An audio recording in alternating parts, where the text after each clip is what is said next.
Thank you. Good afternoon. I'm Big Baragas of the National Water Resources Board. I'd like to refer this question to Dr. Sringan. You made mention in the paper about the having small impoundment, and I agree with you. But how are you going to do this? Because what I've seen in other countries, they have what they call the series of small dams, called the sub-dams. In the Philippines, are you planning to do that, sub-dams, or just the ordinary farm ponds impoundment? Paano po yun? I mean, because some engineers are against small dams. I don't know why, but I go for small dams rather than big dams. Would like to know how. That is small dam, how small? Before we redirect that question to one of our presenters, Dr. Tavis maybe in particular, we'd like to clarify that yes, we have engineers in the group, and it's a good discussion, I guess, to answer once more. Big dams, small water impounding the small water impoundments. We have a lot of this already in the Philippines, and there are two persons in the panel, Toti Moya and Roger Concepcion, who are very familiar with sweeps. And rather than me going back into the recesses of my mind, it's better to ask Toti or Roger, kasi mas hands-on sila dito sa sweeps. Let's call Toti Moya first. Or Roger. Okay, yung small water impounding reservoir, normally dun sa mga rain-fed areas, they are individually built and managed. Like for example, a farmer who owns 2 hectares of land allocates probably 1/4 of his land on the top of his area to build a small water impounding reservoir for irrigation, for domestic use, for aquaculture, actually to improve food security in his farm, on his farm. And I think on a smaller scale also, like for example, in high elevation areas in Guimaras, there are individual household actually that harvest rainfall. So they capture this rainfall in a small cistern. Then they try to, they try to filter out the water. They try to, if it is for drinking, but most of the water that is captured from the rain are actually for gardening or washing, something like this.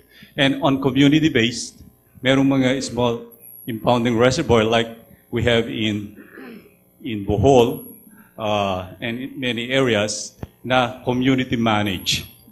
And so,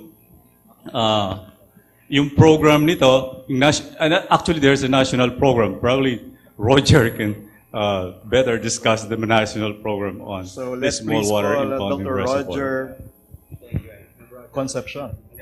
I was the former director of the Bureau of Soils and Water Management.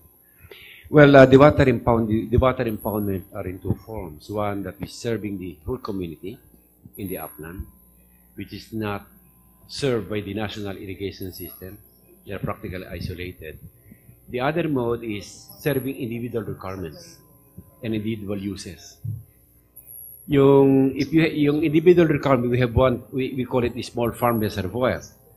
That is individual farmer assigning a certain portion of the land, especially the low-lying areas, to act as catchment and for multiple use later on. That was extensively used by the Thailand government when they said a 70-30 arrangement of land use in a farm, meaning to say that 30% of the area of a farm will be devoted to water management and water impoundment. In our case, we have that water reservoir about 1,000 square meters on a given area. Well, it would seem that in response to this question from the head of the National Water Resources Board, the considered opinion of the members of our panel is that there is a prospect of good combination of the use of large dams as well as numerous small water impoundments. In the meantime, Dr. Siringan would like to add some more. I visited Batanes at one time, and I saw a a structure about 4 meters by 4 meters by 4 meters. It's a concrete structure, and they collect rain. And during the dry season, this is their source for drinking water. I've had a personal experience of drinking water from such a collection system. It tastes good. In Bohol, they have a similar system in the island of Pamilacan. And, well, the island of Pamilacan is very small. They do not have a freshwater supply that is not maalat. It's everywhere. There's some salt to it. So they utilize rainwater for cooking and for drinking. It works. And finally, on this note, may we ask also a few words from Dr. Tabios? Yeah, just a quick take on this. I've always thought that, like rainwater harvesting or small water impoundments, you need a lot of science, actually, even a simple technology like that. First, perhaps, to size your impoundments or even a water tank, you need daily rainfall data. You can do what we call accumulative rainfall analysis. And given that, you have to check against your needs, your demand. And in different parts of the country, rainfall, accumulative rainfall in a given month, let's say July or August, September, could be different in different parts of the country. And what we need is some kind of an effort, a national effort for that matter, to map this accumulative rainfall so that it can be used by farmers or even households for that matter.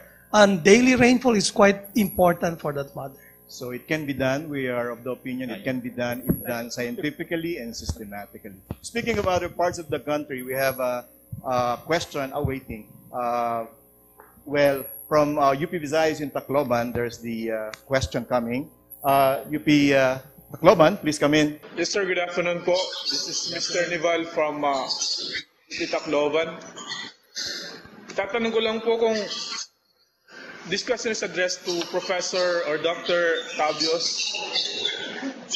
Tatanong ko lang po kung did you consider the budget or how much budget will be allotted para ma-fully implement po natin yung DRM. Good question. Everyone is very conscious of the budget these days. We probably should start with Dr. Tabios and maybe the rest can add their suggestions as well. What I understand is that DRM law, there is 100 million that's going to be allocated to that.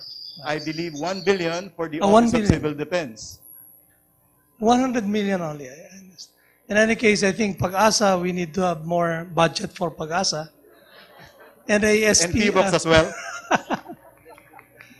maybe increased by 0.5 up to 0.5 the GDP or something like that instead of the 0.1 or something. But you are right.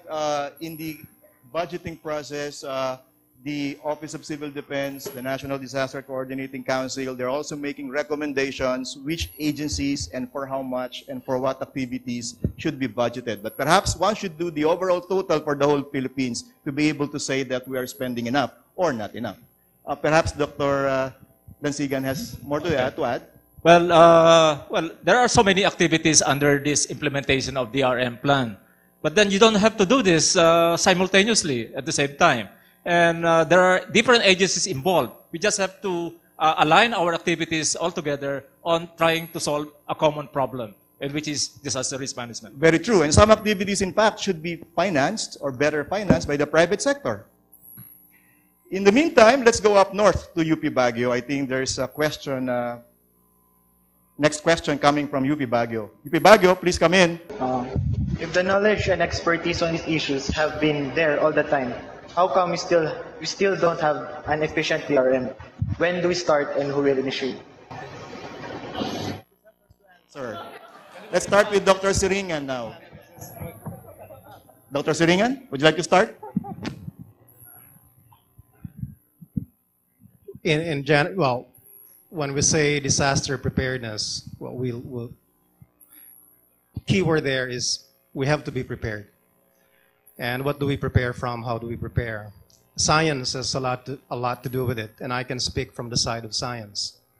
Ang sabi mo in your question, madaming experts, bakit walang nangyayari?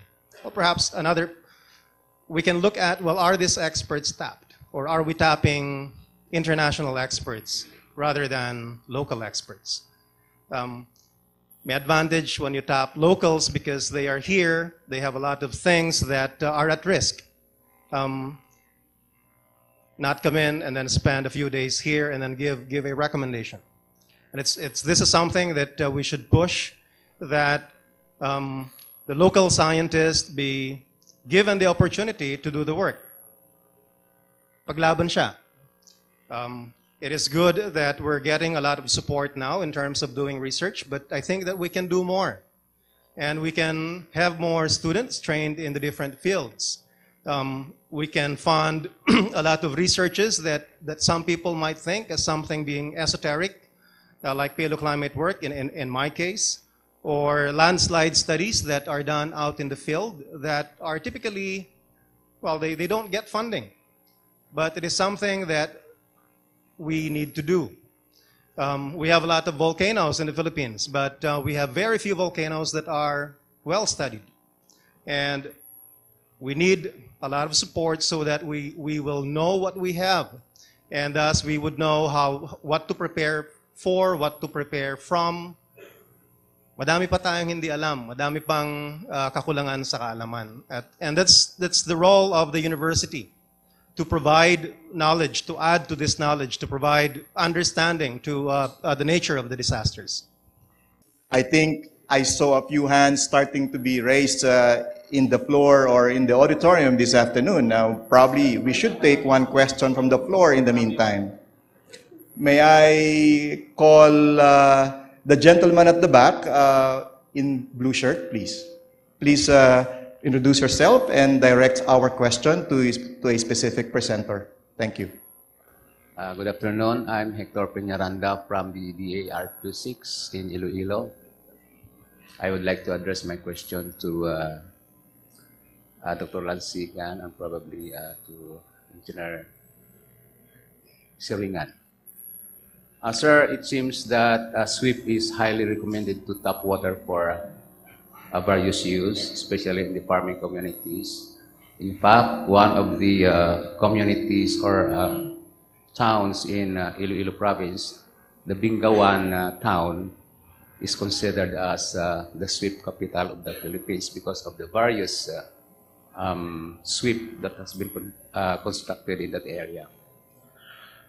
Since we are talking of disaster risk management, will it not predispose the uplands adapting this technology to erosion, landslides, and therefore vulnerable when this is exhaustively adopted by the upland farming communities?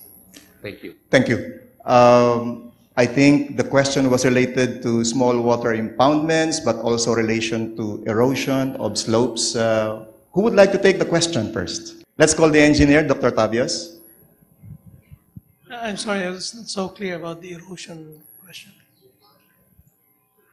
If SWIPs can help in the control of erosion? Of the other concerns like control of the ocean or coming back terrestrially, the stability of slopes. In other words, water management, I suppose, in general. How can that fit in the integrated water resources management? Yeah, supposedly when you look at integrated water source management, which includes control of excess water, or excess water could bring erosion, soil erosion and so on, then you really have to go from the uplands all the way to the lowlands.